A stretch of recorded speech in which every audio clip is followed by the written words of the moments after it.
Okay, ladies and gentlemen, we're going to get this going a little early today. I know usually we do these live streams at night, but we'll have a video coming for you later tonight, and we'll be diving into some Dynasty teams right now. Of course, as we pull this up, make sure you go down there, dropping a like on this live stream, subscribe to the channel if you play Dynasty Fantasy Football, and if you want to get your team broken down on a live stream like this, all you have to do is join the flock. Head over there to flockfantasy.com where you'll find all my Dynasty rankings, all of my premium content, and all the premium content of your favorite fantasy football creators. And on top of that, when you use promo code FLOCK, you're going to get 30% off any subscription. And yours truly will go through and break down your team in a podcast such as this one. But let's go ahead and let's dive into this. Our first team coming out from Austin, a new member of the flock. Thank you so much, my man, saying, "Hey Mason, just recently found your YouTube channel and decided to join the flock after binging some videos. I'm basically deciding whether to roll with this team or rebuild with some big moves. I finished 8th last year in my 10-team Superflex half PPR league. Russell Wilson, Dak, Najee really let me down. I finished 3rd the year before that. Halfway through the last season, I was in a big 3-way trade where I gave up Isaiah Pacheco right before he started producing, Keenan Allen, Deshaun Watson, and a future first for Jamar Chase and George Pickens." Okay, so if we're looking at this deal, I mean, I personally think that it's fine given the fact that it is a 10-team Superflex league in comparison to a 12-team Superflex league where obviously 12-teamer, it's going to be much more difficult to replace a quarterback like Deshaun Watson. But you're saying, I feel good at wide receiver. Our running backs and quarterbacks are lacking. My initial thought is try to focus in on 2024 by flipping Barkley and Kittle for someone younger like Etienne/Dobbins and a 2024 first. I also picked up Garrett Wilson and Christian Watson in last year's draft. I only had a 3rd rounder this year and drafted Rashee Rice in the 3rd. I know it's a 10-team league, but that's still incredible value. But nonetheless, was going to go running back, but Rice was the best value there at the 302. Definitely. What are your thoughts on the current roster and what moves should we be looking to make? Thank you for everything, my man. Okay, no, thank you. And I'm a little confused here. Not going to lie to you, my friend. Because first thing is when we pull this up and we're going, okay, yeah, we're going to have to build for the long term. I mean, we're lacking at running back. I mean, if we're sitting here, we're sitting with Barkley and Najee. Now, of course, I don't want to act like this is the combo of Christian McCaffrey and Austin Eckler, but this team can contend this next season in my mind. Let's go ahead and let's look at what we have currently at quarterback, where we're rolling with Dak Prescott as well as Russell Wilson in the starting lineup.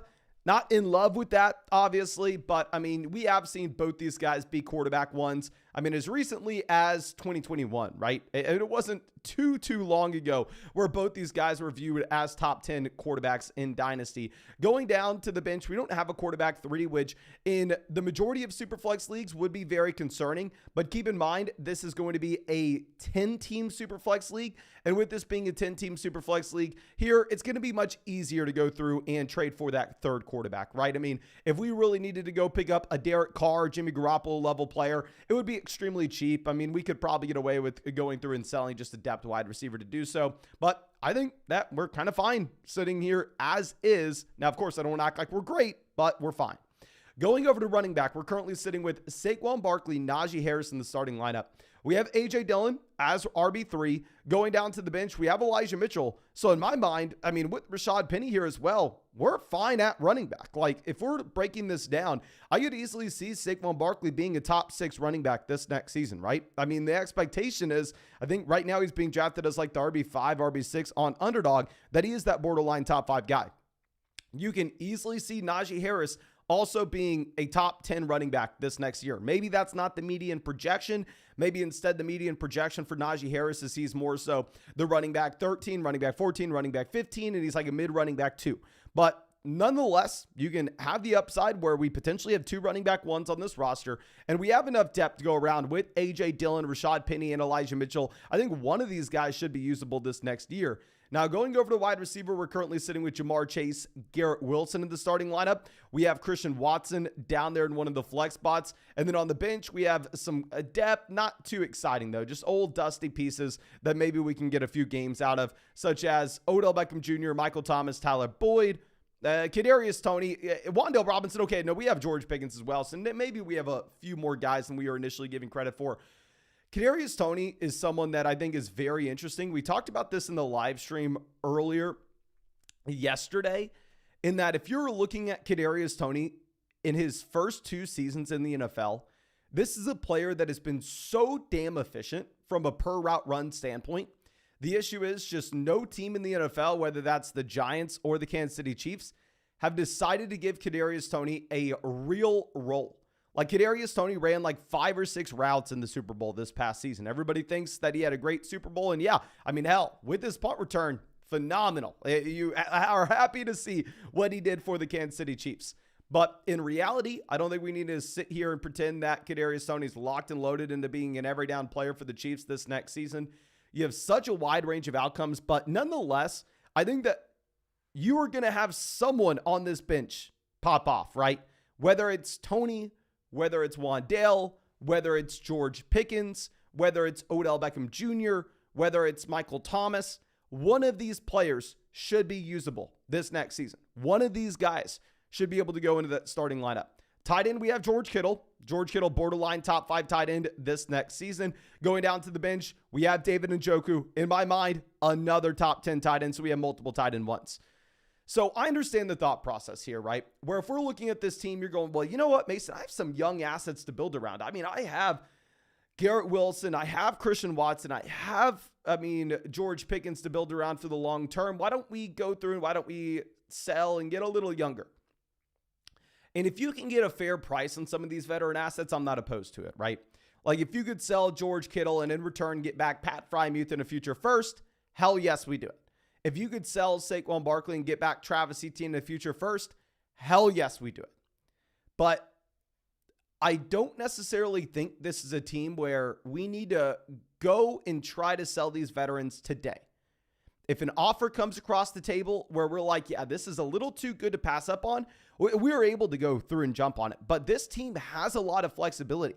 In my mind, I think that this is a team that I almost go into the season with the plans to be a contender. Now, of course, if crap hits the fan, right? Like, of course, if Jamar Chase tears an ACL week 2, Garrett Wilson has a high ankle sprain, and we're sitting here going, crap, man, you know what? I have no shot to be competitive. Then at that point, we are selling Saquon Barkley for pennies on the dollar. We are selling George Kittle for pennies on the dollar. At that point, we are just tanking this next year to try to earn the 101 in 2024 and bring in Caleb Williams. But you could also see the opposite happen. You could see these guys stay healthy. We could see Dak Prescott being a solid quarterback 1 this next season. You could see, say, Russell Wilson bouncing back and being a quarterback 2 this next year. So in reality, I think that we're going to be kind of fine sitting on our hands and going into the season and waiting until we get more information. If we get to the beginning portion of the season and we realize that we started off slow, that we're probably not going to be able to contend this next year, then at that point, yes, we'll look to sell Kittle. Yes, we'll look to sell Saquon Barkley. And to be honest with you, I probably don't even stop there. I think that if you are planning on going through and pivoting off for future value with this roster, we would be looking to sell a handful of these players. I think every one of these guys we're about to mention will be for sale if we decide to pivot for 2024 at the beginning portion of the season, if the train starts to go off the tracks and we realize that we need to plan for 2024. Dak Prescott will be on the trade block. Saquon Barkley will be on the trade block. Najee Harris, while he's still on his rookie deal, the man's going to turn like 26 this next season. He would be on the trade block. George Kittle, 30. He would be on the trade block. A.J. Dillon coming to the end of his rookie contract. He'll be on the trade block. Russell Wilson, he'll be on the trade block. Rashad Penny, he'll be on the trade block. Elijah Mitchell, he'll be on the trade block. Odell will be as well. I mean, we're going down the list and just seeing name after name, maybe even include David Njoku there. And that's my issue in terms of going through and trying to pivot this team to 2024 is we just have so many veteran contending assets. We don't have our 2025 first either, so maybe we're in a better position to just go through and try to contend the next 2 years with these pieces. And then really in that 2025 season, we blow it up. We sell every asset that we have for future picks, earn the 101 in 2026.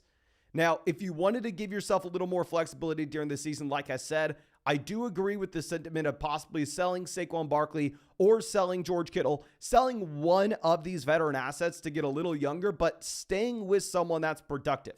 I mean, we made that video talking about how we win dynasty fantasy football trades where you're selling the perceived better asset, you're tearing down out of position, but picking up an additional 2024 first as well, just like you were mentioning, selling Saquon Barkley for Travis Etienne in a future first. If you're able to make that move, we do it in a heartbeat, even if it's selling Saquon Barkley in a second-round pick for Travis Etienne in a first-round pick. Or if you can sell Kittle for Pat Frymuth in a first, or Kittle in a second for Pat Frymuth in a first. I love that idea, but I don't want to be saying that's 100% what we need to do, regardless of the value. When we make that trade, value will matter simply because we are fine having these assets on our team. We're fine going through and just rostering these pieces that are going to help us contend this next year because we do have a real shot to win it.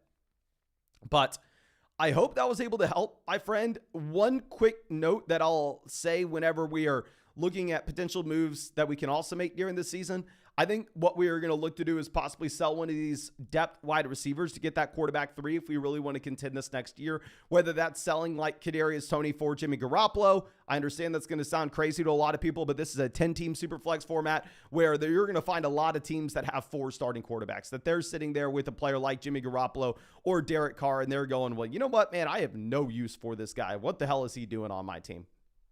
But yeah, that would be one other move that we'd look to make. It's not something we have to do right now. So, I mean, it just kind of be a little patient here. I think you have a really good team. But again, thank you so much, my friend, for being a member of the flock and supporting the channel. And as always, if there is anything that I can do for you, please do not hesitate to reach out to me and let me know. I'd be super happy to help you out with anything. And quick side note, my friend, just making sure that you saw this. Okay, so we are giving away those exclusive flock shirts here. So all you have to do is, assuming that you're on flockfantasy.com, which clearly you are. I mean, you sent me your team. And also you used promo code FLOCK on Underdog Fantasy. I'm assuming you've probably gotten into some drafts with us on Underdog Fantasy so far. Go to the announcements section in our Discord. Go ahead and click the Google form that you have here. And then it's going to pop up this Google form where you'll just go through, give me your email, say, yes, I'm a member of flockfantasy.com. Here's my email address for that site. Yes, I use promo code FLOCK on Underdog. Here's my Underdog email address. Give me your size t-shirt and give me your address. And then I'm going to be happy to go through and ship out all those shirts this next week, my friend. We have over 300 shirts to give away. So please, please, please make sure you're going through and claiming your free shirt. But I think that should be it. Let's go ahead and let's dive into our next team here. This next one coming out for a long time member of the flock. My man, thank you so much for everything over the past few years. We got Post Dylan out here. Happy to see you, my man, saying, hey, Mason, this is one of my poor teams I put together. I started a rebuild on it with a trade I've also attached in the screenshot.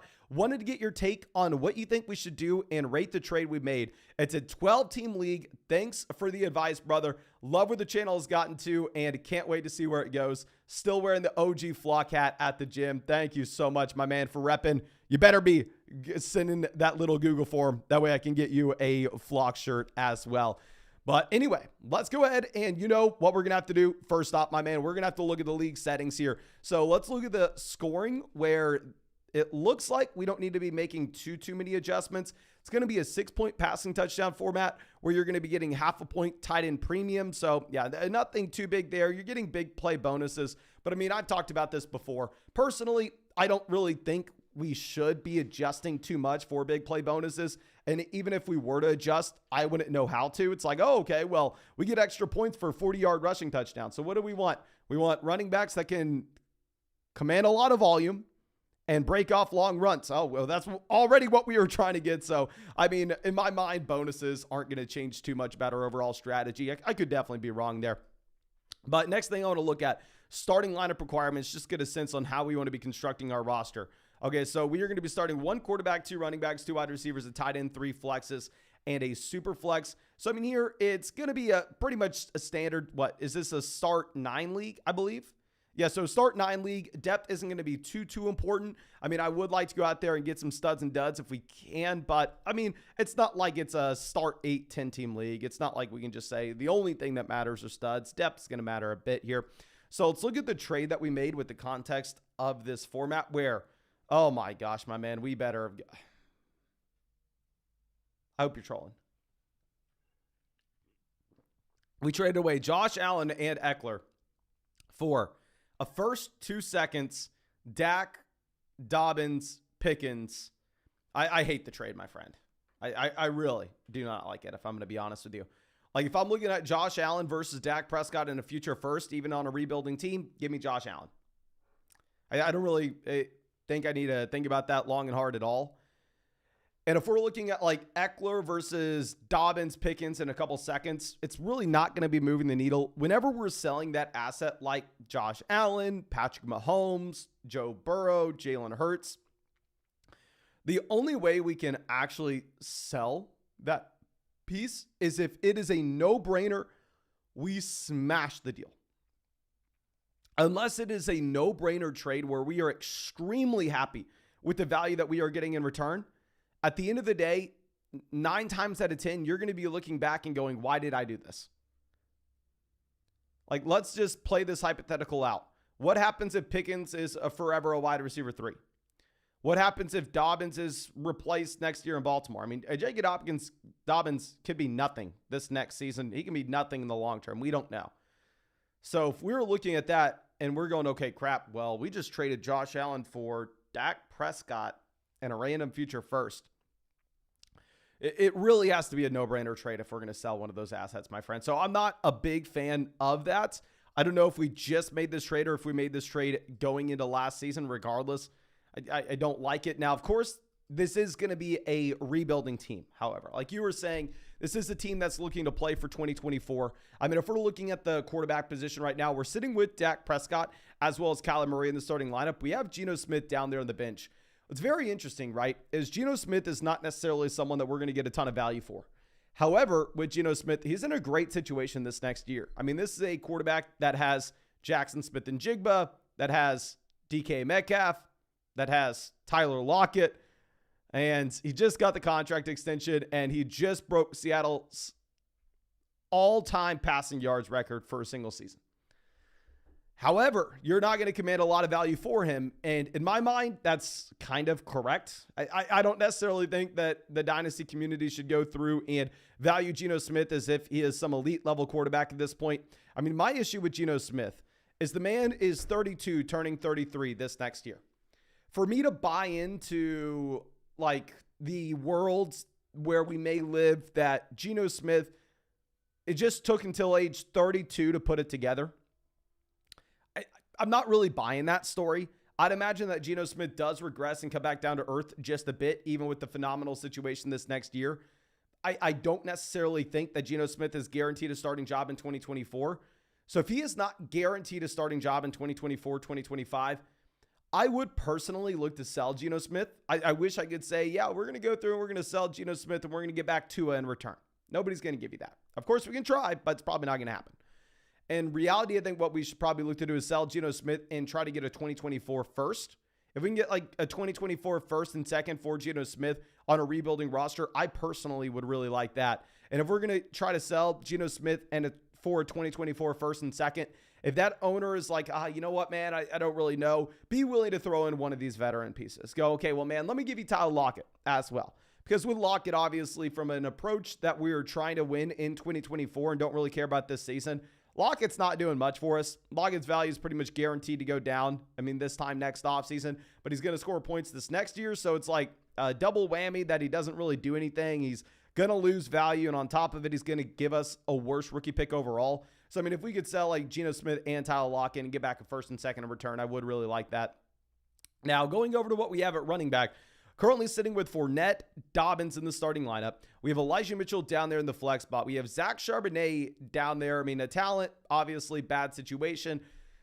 So if I'm looking at these running backs, every single one's on the trade block, except Zach Charbonnet. But in general, if we were rebuilding roster, I mean, I'm going to go through and I'm going to try to sell every running back that we can, because a big thing with running back is if you are looking at their value in Dynasty, it is all about opportunity, opportunity, opportunity. Very rarely is a running back going to be valued based off their actual talent profile, because the vast majority of fantasy football production is driven by the opportunity a running back has in Dynasty, and that opportunity is very finicky year to year. Like, we can't sit here and know exactly what J.K. Dobbins' situation will look like in 2024. The man's coming to the end of his rookie deal. He's never really done a ton. Obviously, I think this is a player that has a lot of talent, but at the same time, it could always be wrong. Maybe we're just making up excuses for J.K. Dobbins along the way. So if we could go through, if we could look to sell Dobbins and get back something that we like in return, I think I would really like that. I mean, if we could go through and maybe move J.K. Dobbins and in return get back a young cornerstone wide receiver that could accrue in value like Zay Flowers in that same offense, I think that could be a move that we would love to make. Obviously, we would like to get future picks in return as well, but trying to be a little more creative here. Now, going over to what we have at the other running back spots, Leonard Fournette, Elijah Mitchell. These aren't guys that you can sell right now. I mean, even if I like Elijah Mitchell, it's not like you're going to be in a position where we can go through and we can sell Mitchell for something that we really want, no, nobody's going to be buying. But the second that Christian McCaffrey were to see an injury, then trust me, we're going to go through, we're going to see what we can get for Mitchell. Or the second that maybe Leonard Fournette signs with the team that looks to be an advantageous landing spot, if he goes to the Kansas City Chiefs, then hell, we're selling him for a second round pick. But right now, you're not going to get anything. Now, going over to wide receiver, we're currently sitting with Thomas Pickens, Treylon Burks, Tyler Lockett. We already mentioned a Tyler Lockett trade. Michael Thomas, very similar like Leonard Fournette. You're not going to get anything right now. What you'd have to do is you'd have to wait until the actual season, and if Michael Thomas is producing then we could go through and sell him. Now, of course, if you could sell Michael Thomas today for 2024 second, we'll go ahead and do it. I'm just assuming that you can't. Now, in the case of Pickens and Treylon Burks, completely fine holding on to these guys for 2024, right? I mean, the reason that I'd be fine holding on to them in particular is their dynasty value can increase by the time we get to next offseason. If I perceive a wide receiver or a running back where their value can increase 12 months from now, if you're a believer in that player, I'm not saying it will, but it's in the range of outcomes, then I'm fine holding on to that guy on a rebuilding roster. The guy that you can't hold on to is the player that it almost doesn't matter what he does. His value is guaranteed to go down. That guy like Tyler Lockett, right? So I'm fine holding on to Pickens. I'm fine holding on to Treylon Burks. Going down to the bench, I mean, we don't really have any wide receivers that we could get any value for. If Chase Claypool has a random game, of course, we'll sell him for a second. Going over to tight end, Darren Waller, definitely going to be someone on the trade block. I'd be willing to throw him on now, but of course, if you don't get a return that you like immediately, then be willing to hold them into the beginning of the season and then look to ship them to a contender at that point. But yeah, obviously, you know, we're going to be trying to sell Darren Waller. I think that goes without being said. And then going down to our future picks, what's really nice to see is we have our own 2024 first, right? So I don't necessarily think this is going to be some long, drawn-out rebuild. I think with our own 2024 first, we're going to put ourselves in a position to be able to get Caleb Williams. If maybe there's a team that's somehow worse than ours, even after all the trades that we made, and instead of getting the 101 and return, we get the 102, and we either get Drake May or Marvin Harrison Jr. Regardless, this is a team that has the pieces around it to be competitive in either 2024 or 2025. Especially when Kyler Murray is completely healthy going into this next season. Going into the 2024 season, of course. But yeah, I just think that the number one thing we're trying to do is obviously sell these veterans that their value is not going to go anywhere going into next offseason. And if anything, they're just going to hurt us by giving us a worse rookie pick because this team not going to be competitive almost regardless. But again, thank you so much, my man, for being a member of the flock for so damn long now.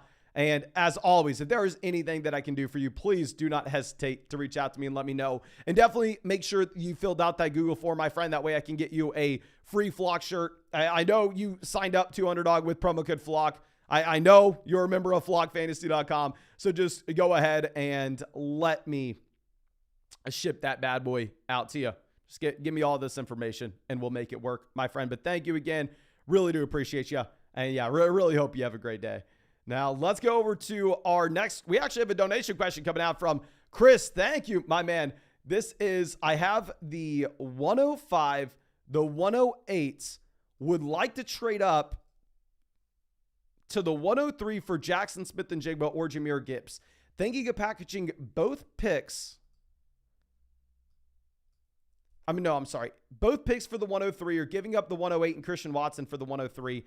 Is this too much? So it's going to be a one quarterback format. That's going to be a big, big deal. I mean, in a one quarterback format, think about what you're going to have at pick 8.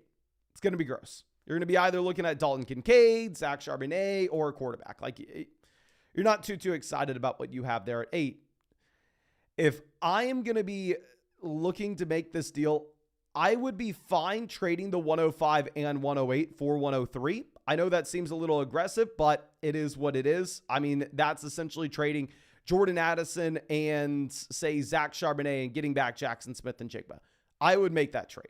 I mean, I would also be willing to trade the 108 and Christian Watson. I would rather do the 105 and the 108 given the league formats. But if that deal was not on the table for us, I'd be fine going ahead and making it with Christian Watson instead. But yeah, thank you so much again, my friend, for being a member of the flock and always out here. But let's go ahead and let's dive into our next team. I believe this one coming out from Alucard. Hopefully I pronounced that right. I probably didn't because I'm an idiot, but nonetheless, going to be happy to go through and check this out saying, hey, Mason, just joined a few weeks ago, and this is the first startup I've done. Feel pretty good overall, but I know I'm lacking at running backs and tight ends. Any tips / suggestions, very much appreciated. I have my second startup coming in a few weeks. Hell yes, my man. My quarterback situation's good / great, depending on Lance, so it's great.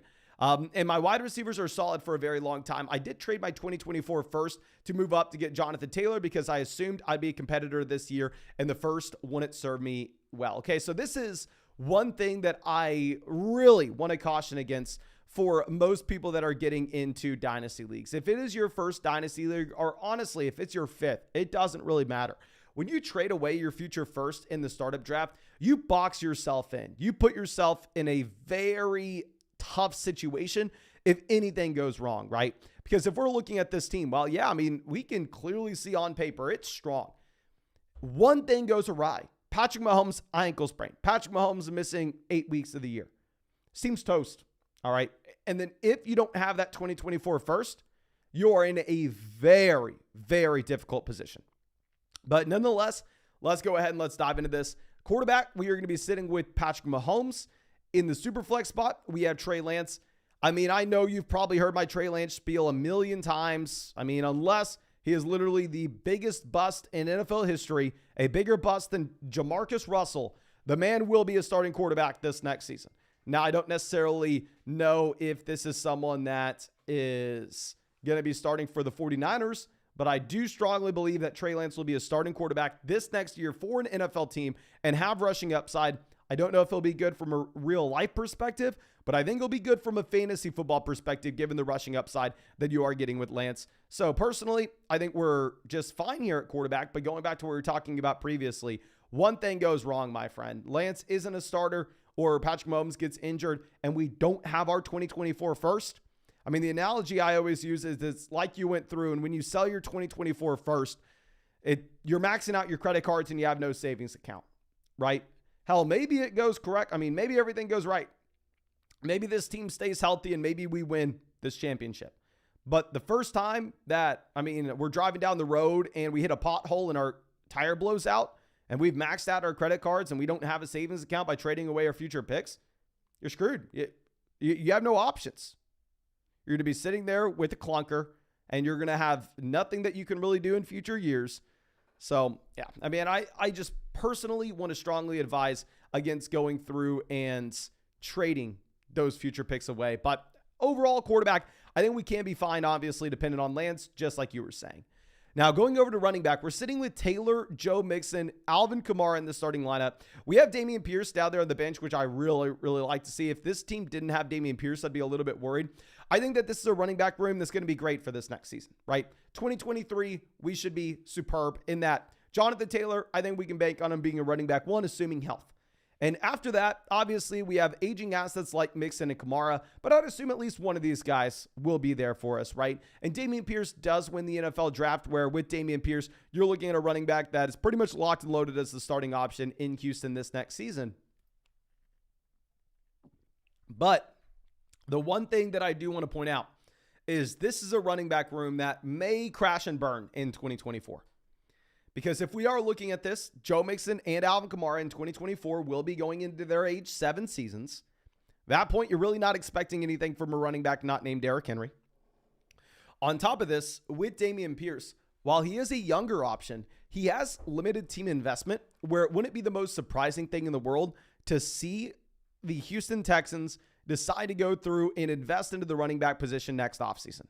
I'm not saying that they will, but I definitely think it's in the range of outcomes, and it is a possibility. So this is a running back room that's strong for 2023. 2024, it is a big question mark, but we put ourselves in the position to contend this next year by trading away our 2023 first anyway. So, I mean, we're going to be fine with that. Now, going over to wide receiver, we have Olave, Devonta Smith, hyper-productive options for this season, obviously long-term value as well. Mike Williams, great wide receiver 3/4 to have this year. Calvin Ridley, I'd say the same thing. I mean, if we're looking down at what we have on the bench, we have Allen Lazard as a solid depth piece. We have Jackson Smith and Jigba. Hell yes. So, yeah, I really like what we have at wide receiver. I mean, we have the top-end talent. We have a lot of depth as well. Going over to tight end, we have Darren Waller for the piece in 2023. At the same time, it's difficult to sit here and know exactly what you're going to have with Alvin Kamara in 2020. I'm sorry, with Darren Waller in 2024, though. Down on the bench, we have Dalton Schultz. I'd almost say the same thing, right? Schultz looks like he's going to get a lot of volume this next season. But at the same time, I mean, hell, it's very difficult to project Dalton Schultz this year, and every year beyond, it's just going to get more and more difficult. So I don't really want to be banking on any of these backup tight ends for 2024. Looking at our future picks, really like to see this, right? We have our 2025 first, and I think that this is a team that is in a really good position to push to win in 2023 and blow it up after, right? Because if we're looking at this team, if we were going through almost every position outside of quarterback, every position, it was like we were saying, okay, yeah, we got a lot of production this next year. But, I mean, 2024, it's uncertain. We don't really know what to expect. So if we are going to go through and sell our 2024 first, yeah, we are pot committed. We want to go through and we want to make sure we're scoring as many points this next season and we can be that contending team. But if as soon as the season ends, we can then at that point kind of hit the reset button and play for the long term. That's personally what I would look to do. And when we were looking to do that, here are the assets that we are going to be building around after this offseason. After this offseason, the guys that stay on this team, Patrick Mahomes, Chris Olave, Jackson Smith and Jigba, Trey Lance, dependent on what happens this year. Obviously, with Lance, an extremely wide range of outcomes. I have no idea exactly what's going to happen. I'm pretty confident that he is a starting quarterback this next year, whether or not that's for the 49ers or another team. But at the same time, we don't know how the production is going to look. We don't know where the value is going to go. So I'm going to be hesitant to say anything with Lance just quite right now. But if we're looking at the rest of this roster, right?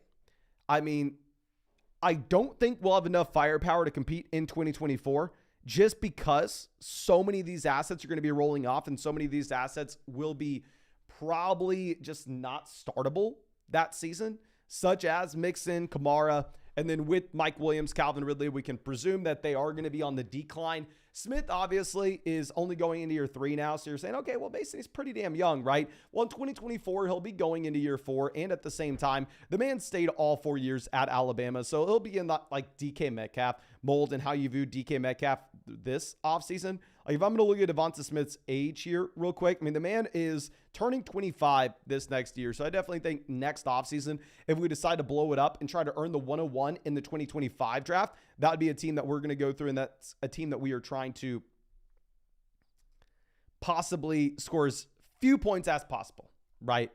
So overall, I think it's a good spot to be in. The only thing that I would possibly say is if things go awry and Trey Lance is not the starting quarterback this next year, which personally I am expecting him to be.